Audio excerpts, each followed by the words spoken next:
انت عارفة ان في معلومات عن البشرة لو صدقتيها ممكن تبوظلك روتينك كله؟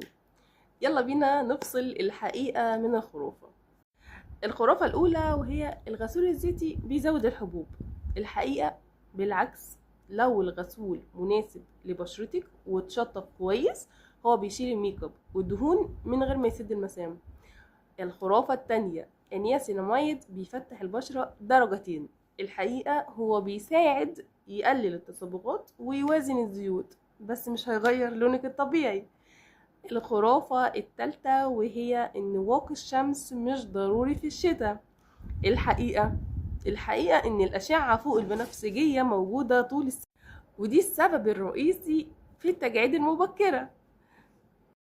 الخرافات كتير والحل انك تدوري على العلم مش الترند. اكتبيلي في الكومنتس ايه اكتر خرافة